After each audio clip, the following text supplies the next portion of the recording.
तीन बहुओं के रवैये से सासू माँ बहुत परेशान थी।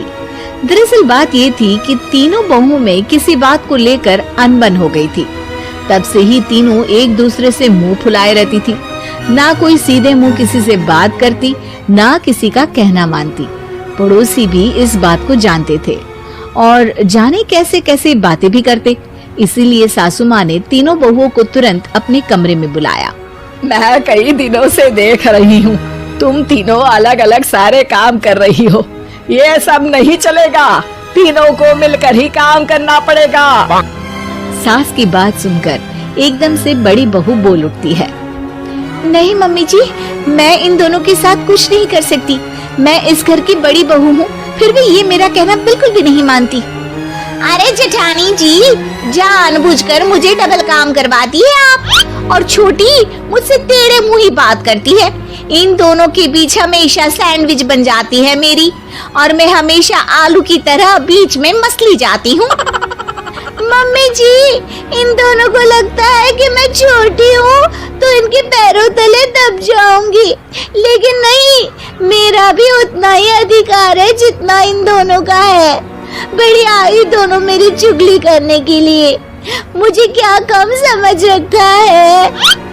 तीनों बहू एक दूसरे से बहस करने लगती है और सास दोबारा ये देखकर टेंशन में आ जाती है और सबसे कहती है, चुप हो जाओ, अब से तुम तीनों सारे काम एक साथ करोगी। आंख बंद करके एक दूसरे की बात सुनोगी।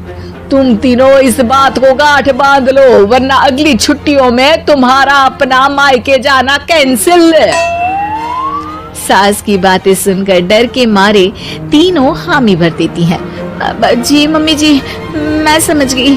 हाँ मम्मी जी, जैसा आप कहें, आप जो कहेंगी मैं वही करूंगी। तीनों बहू सास की बात को गांठ बांध लेती है और वादा करती है कि अब से सारे काम वो तीनों एक साथ मिलकर ही करेंगी।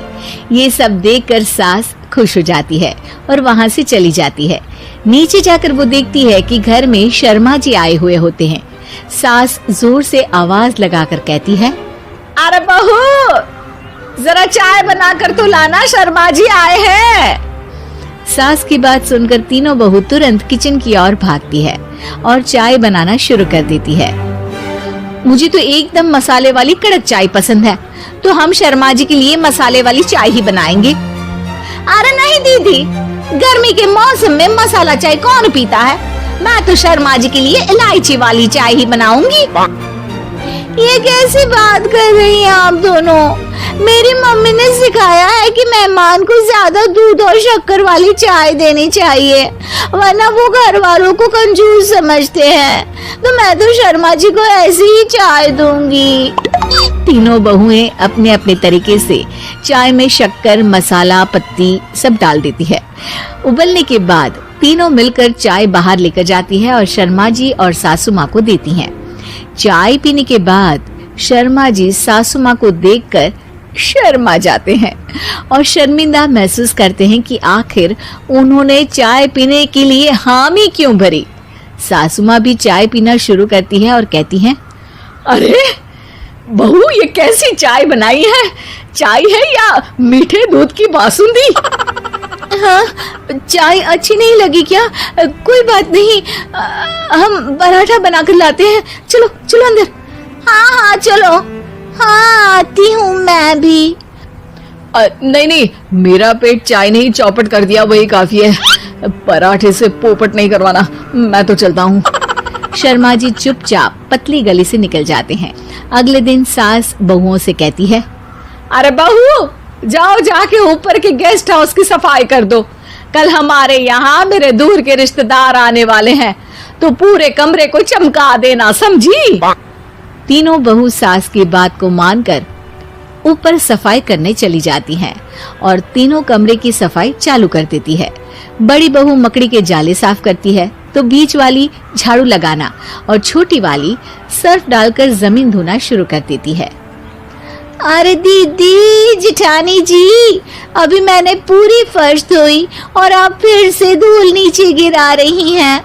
और मछली जेठानी जी, आप बिना झाड़ू की धूल यहाँ छटक रही हैं। अरे तीनों को साफ करना है, एक साथ सफाई करते हैं ना।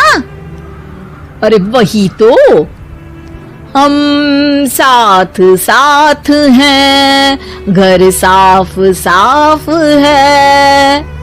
तीनों बहू ऐसे ही काम में उलझ जाती है और 2 घंटे तक एक ही कमरे की सफाई करती रहती है। बहुत देर से अपनी बहुओं को ना देखने के कारण सास ऊपर कमरे में उन्हें देखने जाती है, लेकिन कमरे में घुसते ही वो गीली फर्श पर फिसलने के कारण नीचे गिर जाती है। ओरी मोरी मैया, हड्डी मरोड़ के रख दी, आए मेरी तो कमर ही टूट गई रे। तीनों बहुएं सास को उठाती हैं और बिस्तर पर सुला देती है।